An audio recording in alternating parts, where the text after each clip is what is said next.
A'udzubillahi minasyaitonirrajim. Bismillahirrahmanirrahim. Assalamualaikum warahmatullahi wabarakatuh.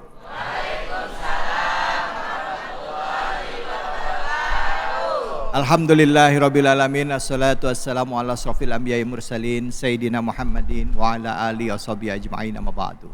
Puja dan puji kita panjatkan atas kehadirat Allah Subhanahu wa taala. Tidak lupa kita berikan salawat dan salam kita kepada junjungan kita Nabi besar Muhammad sallallahu alaihi wasallam berserta keluarga, sahabat dan umatnya yang setia akhir zaman. Ibu-ibu, bapak-bapak yang dirahmati oleh Allah, hari ini kita kembali bertemu bersilaturahim dalam program Cahaya Hati Indonesia. Nah, tapi di awal-awal nih saya boleh dong ya pantun ya Bu ya? Pak, boleh ya? Boleh ya? Ya. Musim hujan banyak geluduk, tapi hati seneng karena jalan sama si Tasya. Selamat datang bapak-bapak, ibu-ibu dari Ciledug dalam program Cahaya Hati Indonesia. Alhamdulillah.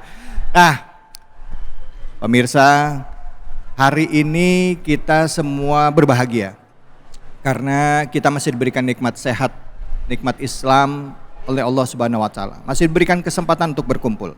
Tapi sebagian dari saudara kita saat ini mendekati musim hujan, tidak sedikit juga yang mengalami musibah, ya. Pada akhir tahun ada yang kena musibah banjir, ada yang tanah longsor dan lain sebagainya. Dan untuk itu tentunya pada saat kita nonton TV ini jadi satu keprihatinan bagi kita semua. Dan ini juga sebagai tanda dari Allah bahwa pasti ada ekosistem yang kita rusak, atau sebagai teguran dari Allah kepada kita semua. Nah, untuk membahas tema ini, yaitu pesan di balik musibah dan bencana, hadir bersama kita di kesempatan kali ini guru-guru kita nih, ya. Ada Ustadz Erik Yusuf, ada Kiai Haji Muzaini Aziz, dan juga Ustadz Zaki Al-Farizi, serta nanti ada segmen Ngaji Yuk bersama dengan Ustadz Munawir Ngacir. Nah, sebelum kita nanti dengerin ya kajian tafsir dari guru-guru kita yang hadir, nah saya mau mengajak ibu-ibu, bapak-bapak semua sama-sama kita saksikan tayangan VT berikut ini.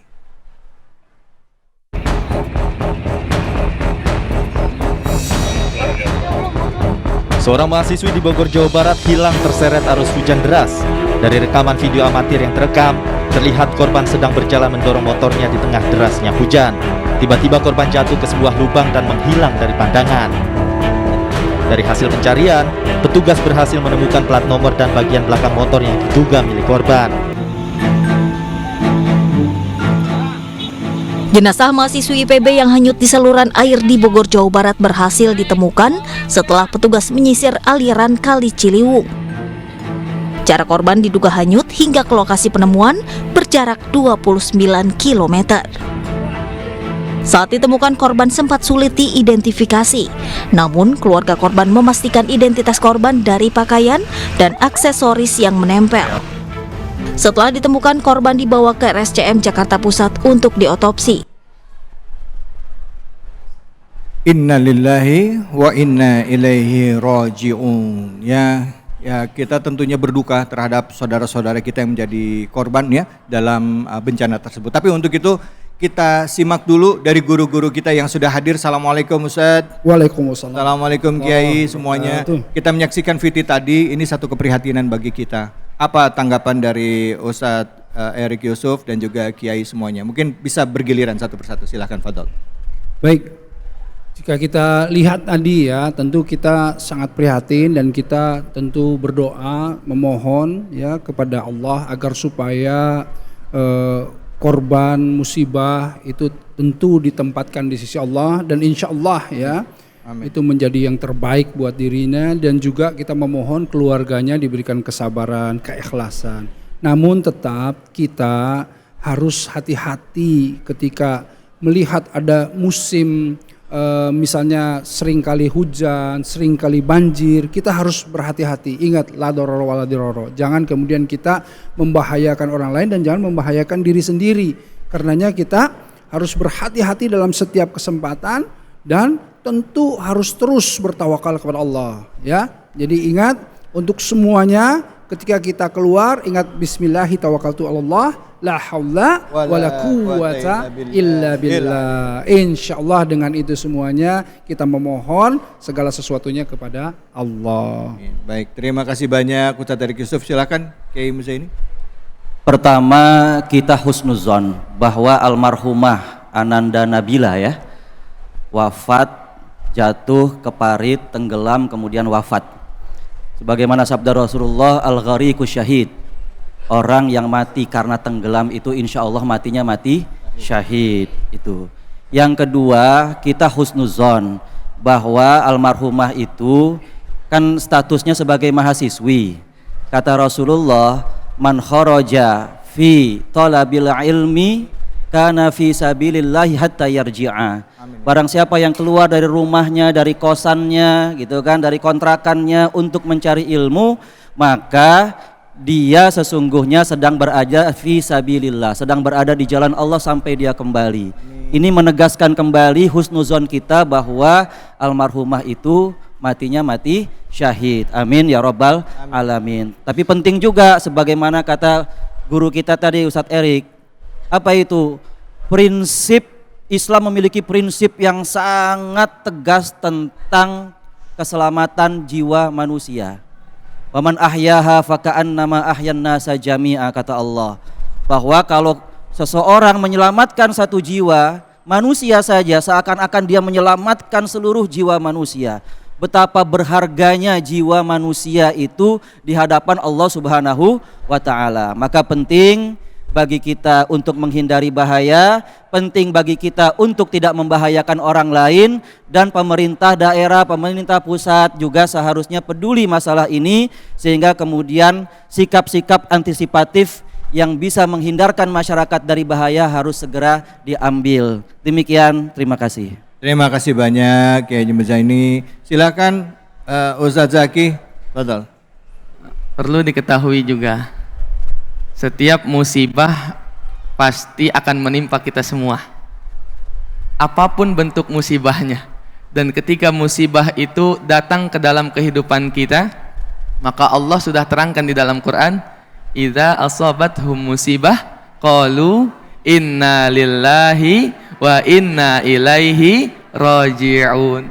Sesungguhnya semuanya milik Allah dan itu semua akan kembali kepada Allah. Maka dari itu dunia hanya titipan, baik suami, istri, anak, harta, semuanya adalah titipan.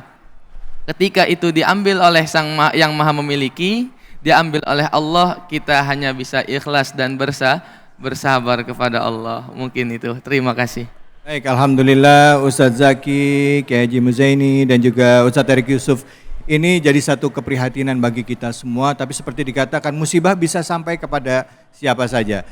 Ustadz Erik, kira-kira Ustadz setelah tadi kita melihat ya, menyikapi, tadi musibah kita lihat orangnya. Ya. Nah sekarang kalau kita lihat secara umum ya. Saya jadi ingat ada satu ayat dikatakan wama asabakum min musibati fabima kasabat aydikum. Artinya setiap musibah itu akibat ulah tangan kamu sendiri. Nah, ya kan artinya antara musibah, ada orang yang kepedean nih ya, antara musibah, azab, ya kan sama ujian. Ada yang dapatnya musibah, dapat azab, dia bilang aduh gue diuji nih kata kita. Yang uji lo siapa kata malaikat. Gimana kita ngebedainnya nih? Begini ya, kita harus paham bahwa jangan semua tadi jadi musibah yang kemudian wah pasti dia melakukan sesuatu yang buruk ya. Misalnya begitu. Ya, nah, itu suudzon. Tadi Kiai jelas kita harus husnuzon. Karena apa?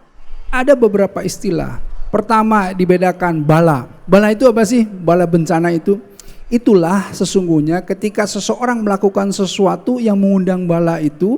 Contohnya menebang pohon di pegunungan misalnya yang mengakibatkan banjir. Atau ilustrasi yang mudah gini. Ada orang naik motor 100 km per jam ngebut. Gak ada remnya. Kira-kira bakal seperti apa? Udah pasti kan? Kita insya Allah dia jatuh atau nabrak tuh. Nah itulah mengundang bala, bencana. Tapi musibah lain lagi. Musibah itu kalau kita bahas lebih lanjut ada yang namanya asoba, yusibatun itu target bisa dipahami. Jadi seakan-akan Allah memang mendesain, mentarget seseorang itu untuk mendapatkan kejadian tadi, peristiwa tadi. Untuk apa? Ya. untuk agar supaya orang itu mendapatkan peringatan atau mushib itu juga orang yang benar, agar terjadi pembenaran, agar terjadi perubahan kepada seseorang kepada yang lebih baik dengan diberikan hal seperti itu, dapat ibrohnya atau pelajarannya. Jadi tidak semuanya tuh yang namanya musibah, misalnya kayak tsunami gitu, loh bagaimana nih kita memahaminya begitu ya. Jadi ada bala, ada yang namanya musibah, ada yang namanya azab dan lain-lain. Itu paham. Jadi ini jadi pelajaran buat kita gitu ya kalau ada musibah. Nah, kalau Kiai Muzani ngelihat secara umum tadi musibah udah dijelaskan. Nah, bedainnya sama bala atau tegur atau ujian buat, atau misalnya DP lah, persekot nih atas ulahnya kita nih. Azabnya kita nih di dunia ini gimana, Kiai? Silakan. Bahkan kalau kita mau melihat dalam kacamata yang positif, itu kan baginda Rasulullah pernah berwejang, bahwa idza aradallahu bi'abdihi khairan ibtalahu. Kalau Allah menginginkan kebaikan bagi seorang hambanya, maka Allah akan berikan bala, Allah akan berikan ujian kepadanya, gitu. Kemudian di dalam firman Allah juga ada tuh, am hasibtum an tadkhulul jannata wa lamma ya'lamillahu alladziina jahadu minkum wa ya'lamas sabirin. Apakah kalian mengira bahwa kalian akan masuk surga tanpa ujian? Nah, itu kan Allah perlu juga menguji kalian supaya ketahuan nih mana yang sabar, mana yang enggak. Nah, gitu.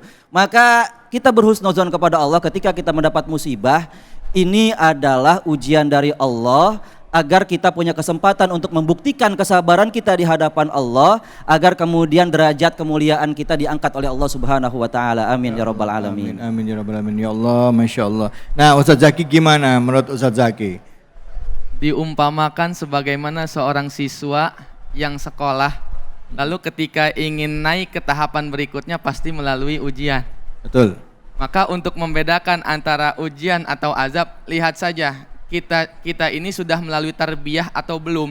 Tarbiyah Allah itu melalui ibadah, melalui sholatnya, melalui pengajiannya.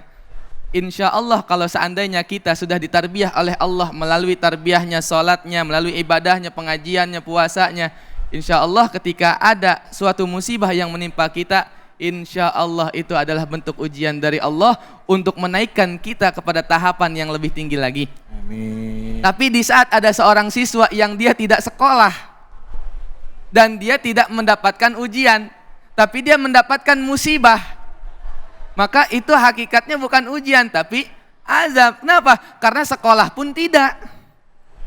Sekolah saja tidak, bagaimana ingin mendapatkan ujian. Begitupun kita. Ketika kita lebih banyak maksiatnya daripada ibadahnya, maka jangan kepedean itu diuji oleh Allah.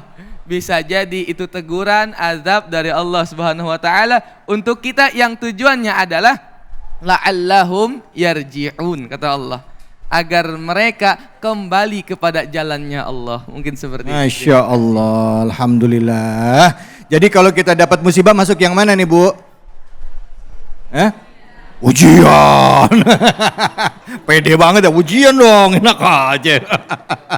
Insya Allah ya Bu ya. Mudah-mudahan dengan diuji iman kita makin kuat. Dan buat yang masih melakukan, ya maaf, namanya kita manusia, tempatnya khilaf dan lupa, buru-buru istighfar. Semoga Allah memberikan kesempatan kepada kita semua sehingga kita wafat dalam keadaan husnul khotimah. Baik, kita akan lanjutkan lagi Cahaya Hati Indonesia. Tapi sebelumnya juga kita mau ngingetin, abis ini kita mau kajian tafsir nih sama Ustadz Erik Yusuf. Ambil Qur'annya, ayo ambil Qur'annya. Surah Al-Baqarah ayat 155 sampai 157. Tentunya hanya di sini di Cahaya Hati Indonesia.